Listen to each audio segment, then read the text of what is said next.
This is your 420 Radio News for Friday, April 26, 2013. I'm Russ Belville. Decriminalize marijuana. Michigan Attorney General Bill Schuette doesn't want to go down that road. From MichiganLive.com. Michigan Attorney General Bill Schuette, the state's top law enforcement officer, is opposed to proposed legislation that would decriminalize the possession of small amounts of marijuana. Quote, "We should not go down this road of legalizing drugs," Schuette told Lansing television station WILX this week.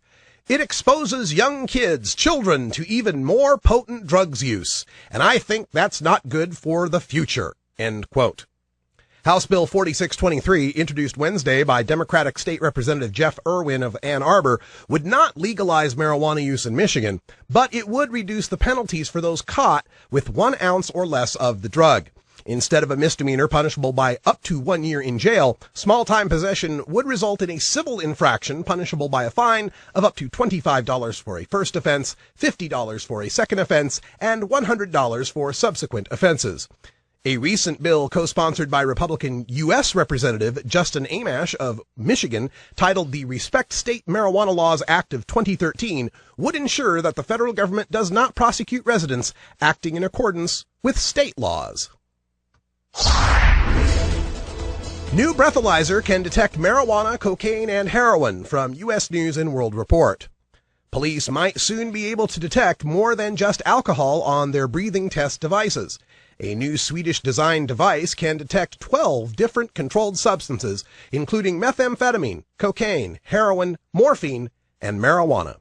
Though most states have laws against driving under the influence of drugs, police have had no easy way of testing it on the road, so a blood or urine sample has been necessary to charge offenders. In a study published in the Journal of Breath Research Thursday, Olof Beck of Sweden's Karolinska Institute detected drugs on the breath of 47 patients at a drug addiction emergency clinic. The breathalyzer test was able to correctly detect drug use in 87% of cases. The test was equally as accurate as blood and urine tests, according to the study. Beck said future studies could be used to correlate breath concentrations of drugs with concentrations in urine and blood. He suggested that a breath test could be given at the scene and then confirmed with a blood test later. Bill outlawing marijuana pipes headed to Florida governor, from MiamiHerald.com.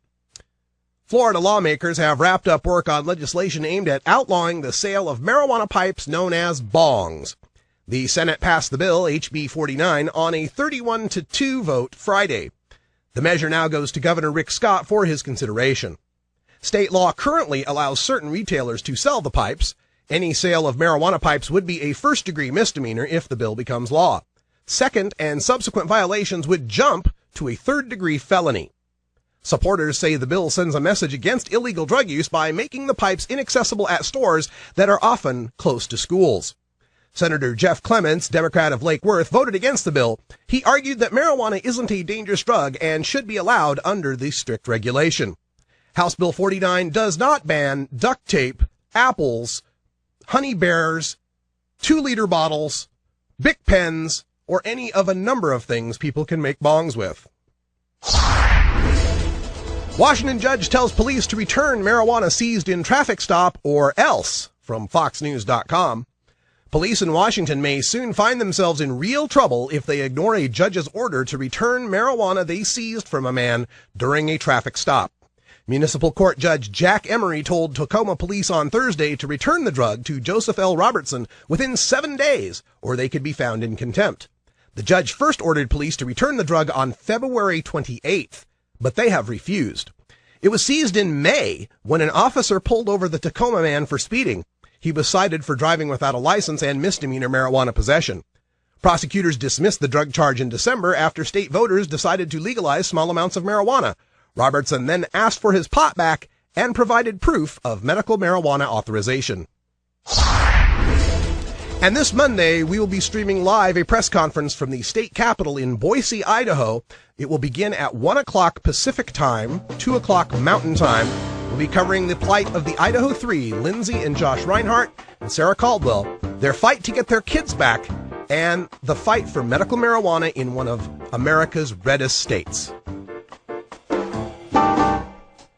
This has been your 420 Radio News for Friday, April 26, 2013. I'm Russ Belville.